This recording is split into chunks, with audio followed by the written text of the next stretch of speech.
사도신경으로 우리 신앙 고백하겠습니다.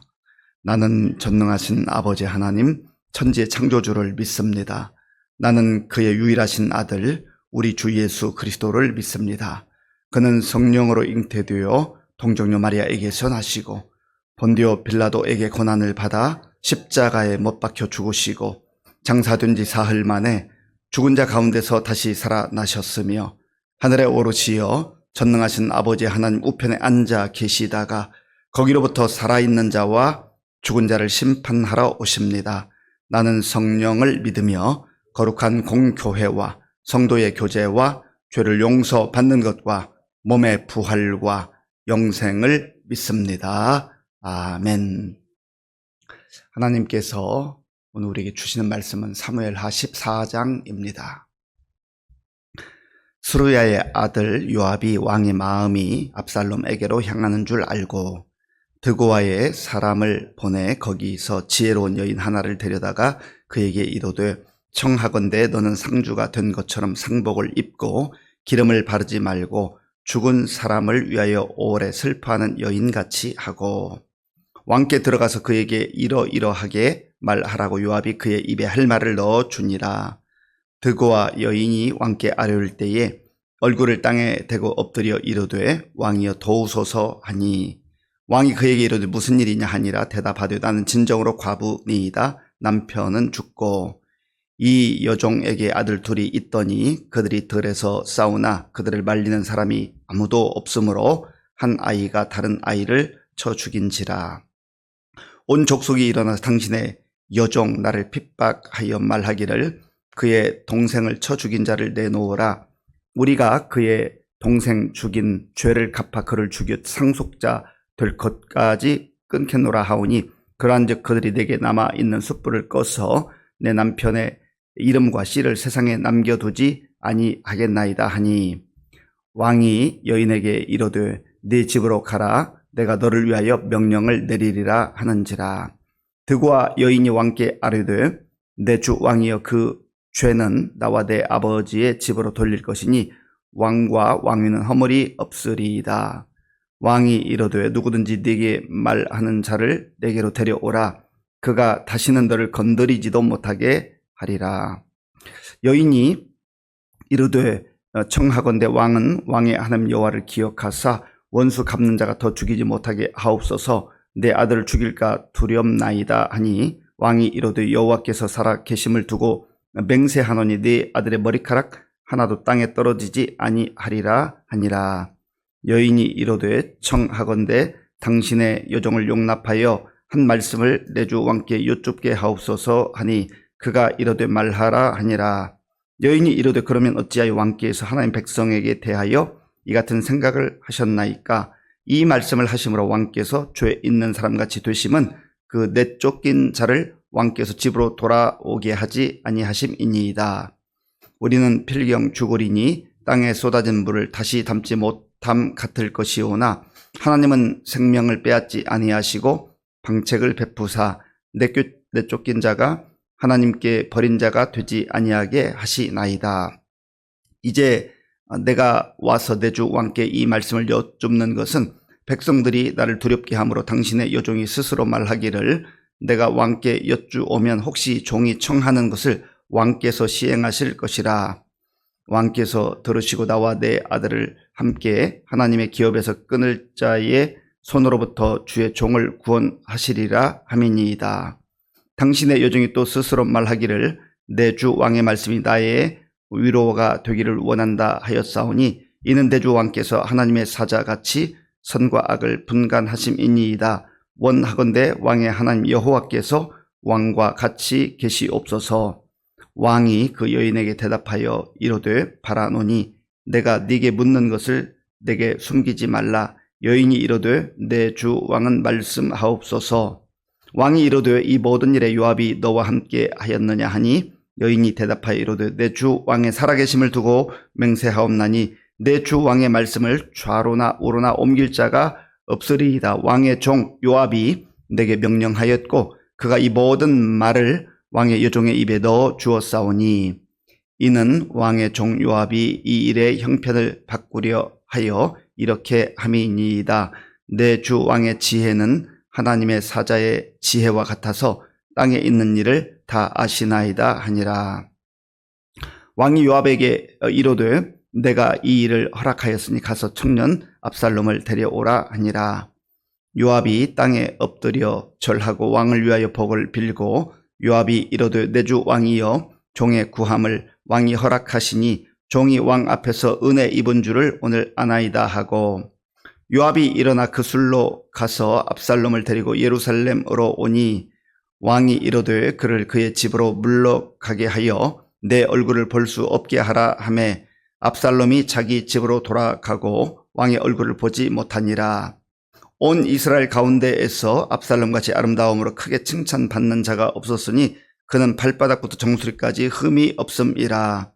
그의 머리털이 무거움으로 연말마다 깎았으며 그의 머리털을 깎을 때에 그것을 달아 본즉 그의 머리털이 왕의 저울로 200세겔이었더라.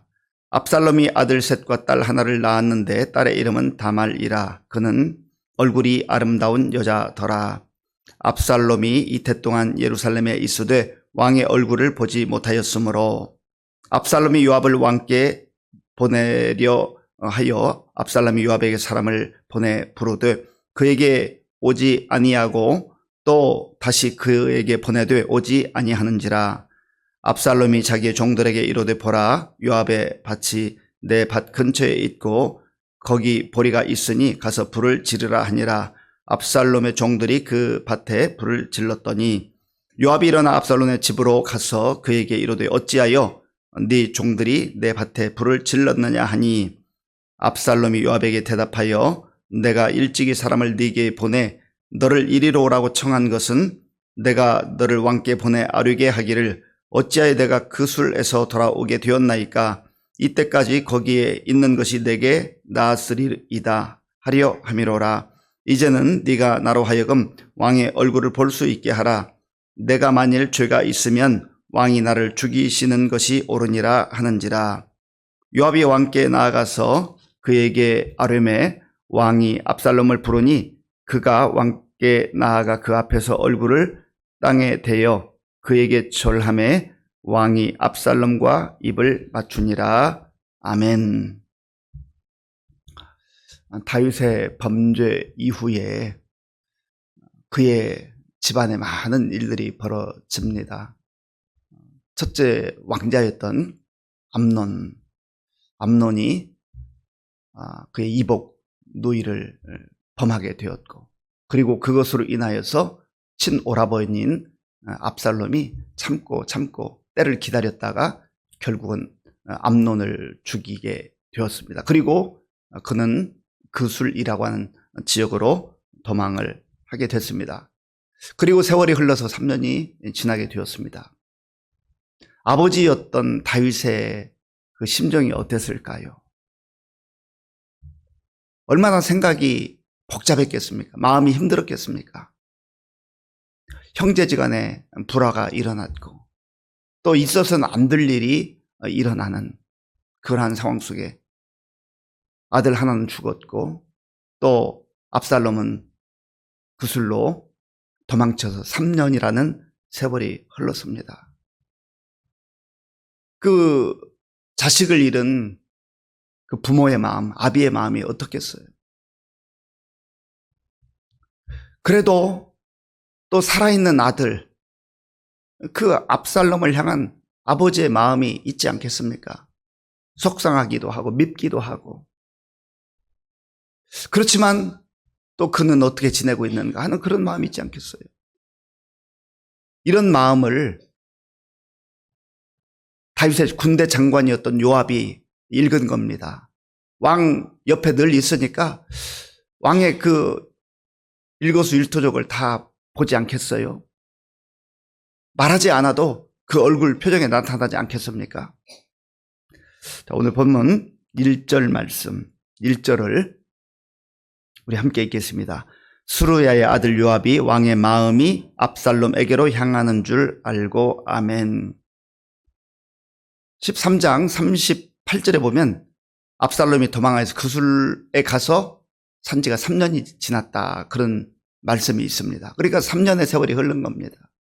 3년 동안 여러 가지 생각이 복잡했겠지만은 또 살아있는 아들, 그 아들은 어떻게 지내고 있는가, 그런 궁금함이 그의 마음속에 있는 것을 요압이 간파한 겁니다.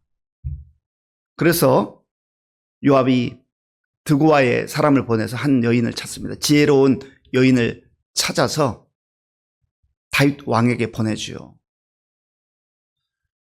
내가 너한테 하는 말을 잘 듣고 다윗 왕에게 꼭 이렇게 얘기했으면 좋겠다. 그렇게 신신당부합니다. 드고아 여인이 다윗 왕에게 갔습니다. 상복을 입고 갔어요. 이 상복을 입은 여인의 가슴 아픈 사연을 다윗 왕이 듣습니다. 이 여인이 말하는데, 저는 과부입니다. 남편이 죽었습니다. 그리고 아들 둘과 함께 그래도 힘들지만 버티고 살았습니다. 그런데 어느 날 이 아들 둘이 들에서 싸우게 됐다는 거예요. 그런데 참으로 안타깝게도 큰 아들이 둘째 아들을 쳐서 죽이게 됐다라는 것이죠. 이런 끔찍한 일이 벌어졌는데 그 어미의 심정은 얼마나 참 힘들고 아팠겠습니까? 그런데 그 동네 사람들이 그 큰아들 내놓으라는 거예요. 그의 죄를 묻겠다라는 것이죠. 자, 본문 7절 말씀, 7절을 제가 읽겠습니다. 온 족속이 일어나서 당신의 여종 나를 핍박하여 말하기를 그의 동생을 쳐 죽인 자를 내놓으라. 우리가 그의 동생 죽인 죄를 갚아 그를 죽여 상속자 될 것까지 끊겠노라 하오니, 그러한즉 그들이 내게 남아 있는 숯불을 꺼내 내 남편의 이름과 씨를 세상에 남겨두지 아니하겠나이다 하니 아멘. 엎친 데 덮친 격이라고, 이런 일이 벌어졌다라는 거예요. 그 아들마저 잃어버리면 저는 어떻게 살겠습니까? 왕이시여 이 여인을 불쌍히 여겨 주옵소서, 이렇게 이제 간곡히 호소를 했겠죠. 그러니까 다윗이 걱정하지 말아라. 내가 너를 위해서 명령을 내리겠다. 그 아들 죽지 않을 것이다. 그렇게 답변을 합니다. 그 내용이 8절에 있어요. 왕이 여인에게 이르되 네 집으로 가라. 내가 너를 위하여 명령을 내리리라 하는지라. 아멘. 그러면 가야 되는데 드고아 여인이 다시 한번 말합니다. 왕이시여, 사실은 그 허물과 죄는 나와 내 아버지 집에 돌릴 것이고 왕에게는 잘못이 없습니다. 허물이 없습니다. 이렇게 말해요. 확인하고 싶은 거예요. 그러니까 다윗이 왕으로서 다시 한번 말합니다. 10절 말씀 제가 읽겠습니다. 왕이 이르되 누구든지 내게 말하는 자를 내게로 데려오라. 그가 다시는 너를 건드리지도 못하리라 하니라. 아멘. 두 번 약속했잖아요. 약속을 두 번 받았으면 가야 되는데 또 다시 말합니다. 왕이시여, 한 번만 더, 이렇게 하는 심정으로 말하는 거예요. 부탁하는 거예요. 그러니까 다윗 왕이 화내지도 않고 내가 보호하겠다. 그래서 네 아들의 머리카락 하나도 땅에 떨어지지 않도록 내가 조치를 하겠다. 그렇게 말합니다. 그러면 가야 되잖아요. 자기의 소원, 자기의 아픔, 오늘날 말하면 민원을 들어줬잖아요. 왕이 약속했으니까 믿고 가면 되잖아요. 그런데 이 드고아 여인이 또 다른 이야기를 합니다. 왕이시여, 제가 할 말이 있습니다. 그러면서 하는 이야기가 13절이에요. 13절을 제가 읽겠습니다. 여인이 이르되 그러면 어찌하여 왕께서 하나님 백성에게 대하여 이 같은 생각을 하셨나이까? 이 말씀을 하심으로 왕께서 죄 있는 사람같이 되심은 그 내쫓긴 자를 왕께서 집으로 돌아오게 하지 아니하심이니이다. 아멘. 드고아 여인이 실제로 있었던 일이 아닌데 요압이 불러서 그렇게 하도록 시킨 겁니다. 지금 요압이 의도하는 것은 무엇입니까?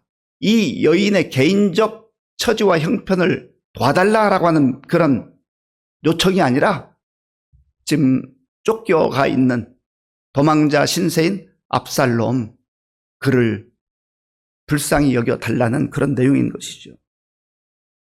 요압도 머리가 명석하기도 하지만 그러나 그는 그 정치적 인물입니다. 그래서 다윗 왕에게도 잘 보이고 싶고 그리고 압살롬에게도 잘 보이고 싶은 거예요. 왜냐하면 압살롬이 비록 지금 도망자 신세이기는 하지만 그가 능력이 있고 유력한 차기 왕이 될 수도 있는 사람이거든요. 그 두 가지를 다 간파한 겁니다. 그래서 이 드고와 여인을 보냈던 것이죠. 이 드고와 여인이 요압의 요청대로 이야기를 잘 합니다. 그리고 지금 백성들이 그 내쫓긴 자, 그가 돌아오는 것을 기다리고 있는 것 같습니다. 라고 우회적으로 이야기를 합니다. 그리고 모든 것을 하나님 여호와께서 다윗 왕과 함께 하시길 바랍니다. 라고 전합니다. 자, 17절 말씀. 제가 읽겠습니다. 당신의 여종이 또 스스로 말하기를 내 주 왕의 말씀이 나의 위로가 되기를 원한다 하였사오니 이는 내 주 왕께서 하나님의 사자같이 선과 악을 분간하심이니이다. 원하건대 왕의 하나님 여호와께서 왕과 같이 계시옵소서. 아멘. 드고와 여인의 말은 이런 것입니다. 나의 억울함을, 나의 그 고충을 지금 풀어주시겠다고 들어주시게 약속하신 것처럼 지금 왕에게도 어려움이 있는데 그 압살롬을 불러주시기를 바랍니다. 이런 내용입니다. 그러니까 다윗이 가만히 들어보더니 이게 지금 자기 얘기를 하고 있는 거거든요. 그래서 그 여인에게 묻습니다. 이거 누가 너에게 말했느냐? 혹시 요압이 너에게 말하지 아니하였느냐? 그러니까 요압이 저에게 이렇게 하라고 시켰습니다. 라고 이제 실토하게 된 것이죠. 그러니까 다윗이 자기도 마음에 갈등이 있었는데 압살롬을 보고 싶긴 한데 지금 자기 명령이 없으면 돌아올 수가 없잖아요. 그래서 요압을 불러서 압살롬을 데려오라고 합니다. 요압이 다윗에게 엎드려서 절하고 감사를 표하죠. 22절 말씀. 22절 제가 읽겠습니다. 요압이 땅에 엎드려 절하고 왕을 위하여 복을 빌고 요압이 이르되 내 주 왕이여 종의 구함을 왕이 허락하시니 종이 왕 앞에서 은혜 입은 줄을 오늘 아나이다 하고 아멘. 그러니까 이 요압은 다윗 왕의 마음도 읽은 것이고 멀리 떨어져 있는 압살롬의 마음도 읽은 것입니다. 긍정적인 면으로 생각하면 긍정적으로 볼 수도 있지만 이 요압은 또한 정치적 야심이 있는 인물이기도 했던 것입니다. 그리고 결국은 다윗 왕의 명령을 받아서 그술 지역에 가서 압살롬을 데려옵니다. 3년 만에 데려온 거예요. 그런데 예루살렘으로 왔는데 다윗 왕이 말합니다. 그가 예루살렘에 오기는 왔지만 내가 그의 얼굴을 보지 않을 것이다. 그를 그의 집으로 곧바로 가라고 해라. 그렇게 명령을 했어요. 그리고 세월이 흐르는데 2년이라는 세월이 흐르는 거예요. 압살롬의 입장에서는 얼마나 마음이 복잡하겠습니까? 아버지가 바로 옆에 계신데도 불구하고 아버지를 만날 수가 없는 겁니다. 그리고 이 압살롬에게도 정치적 야심이 있는 그러한 부분을 보게 되는 거죠. 그러자 이 압살롬이 속이 타는 거예요. 요압을 자기 집으로 오라고 부르는데 오지를 않습니다. 또 불러도 오지 않아요.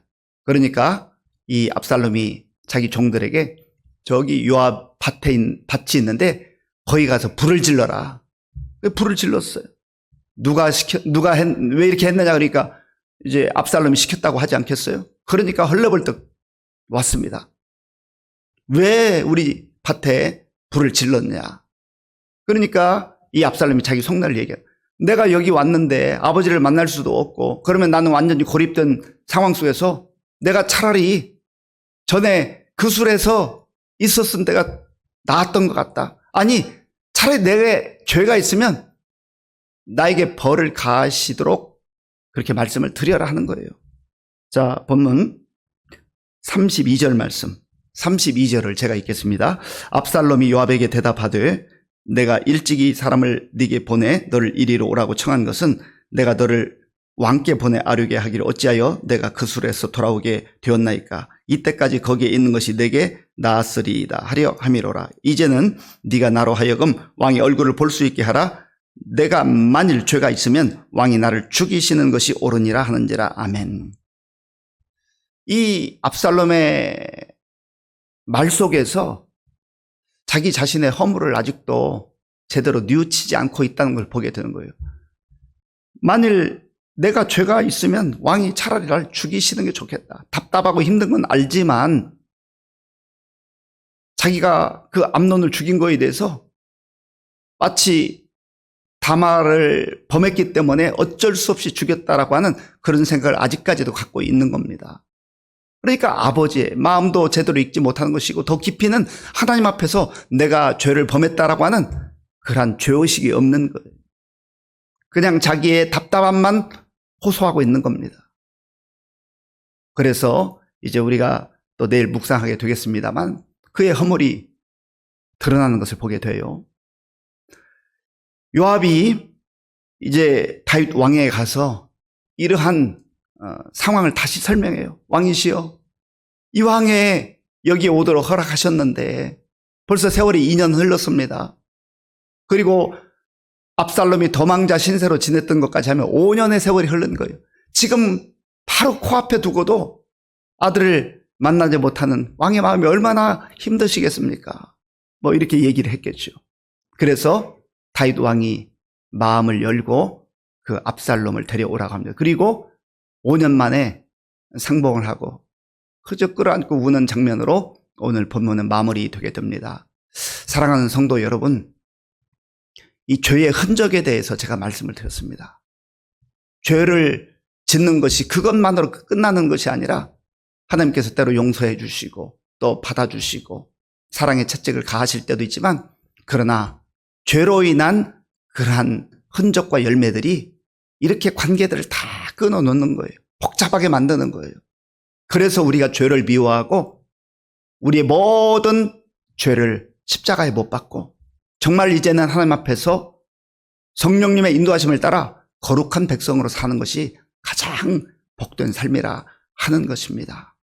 오늘 이 말씀을 우리 마음속에 새기면서 우리가 하나님 앞에서 오늘 하루를 또 어떻게 살아야 될 것인가, 하나님의 자녀로서 그리스도인답게 또 거룩한 삶을 살아감으로 인하여서 하나님과 우리의 관계도 참으로 평안하고 또 우리와 내 주변에 있는 사람들과도 평안한 관계를 유지하며 살아갈 수 있는 참된 그리스도인으로 하루를 보낼 수 있기를 바랍니다. 아버지 하나님, 감사합니다. 오늘 우리에게 주신 말씀을 마음에 새기며 이 복잡한 세상 속에서 어떻게 살아야 할 것인가를 생각하게 됩니다. 특별히 멀리 있는 사람들이 아니라 가장 가까이 있는 가족과의 관계, 형제와 관계, 성도들과의 관계, 이웃과의 관계를 살펴보게 됩니다. 하나님, 우리가 부족합니다. 지혜를 주시어서 정말 하나님이 원하시는 하나님의 자녀다운 삶, 그리스도인다운 삶을 살아갈 수 있도록 인도하여 주시옵소서. 예수님의 이름으로 기도하옵나이다. 아멘. 주기도문으로 예배 마치겠습니다. 하늘에 계신 우리 아버지, 아버지의 이름을 거룩하게 하시며 아버지의 나라가 오게 하시며 아버지의 뜻이 하늘에서와 같이 땅에서도 이루어지게 하소서. 오늘 우리에게 일용할 양식을 주시고 우리가 우리에게 잘못한 사람을 용서하여 준 것 같이 우리 죄를 용서하여 주시고 우리를 시험에 빠지지 않게 하시고 악에서 구하소서. 나라와 권능과 영광이 영원히 아버지의 것입니다. 아멘. 오늘 우리에게 주신 말씀 마음에 새기며 하나님의 인도하심을 따라 지혜롭게 살게 하여 주옵소서 기도하시고, 또 나라와 민족을 위해서 기도할 때에 대통령을 비롯한 모든 유정자들이 이제 하나님 앞에 엎드려 기도하고 또 하나님의 지혜를 구하고 또 서로 정말 잘 협력하고 협치해서 우리 국민들 걱정 끼치지 않도록 하나님 붙들어 주옵소서 기도하시고요. 또 수해로 인하여 고통 가운데 있는 우리 국민들 위해서 기도해 주시고, 우리 교회 어르신들, 환우들 위해서, 또 오늘부터 이제 2박 3일 동안 우리 아동부 성경학교가 시작됩니다. 수고하는 우리 전사님, 우리 선생님들 위해서 기도하시고 정말 하나님의 놀라운 영역이 임한 성경학교 될 수 있도록 군 복무 우리 청년들 또 선교사님들 위해서 같이 기도하겠습니다.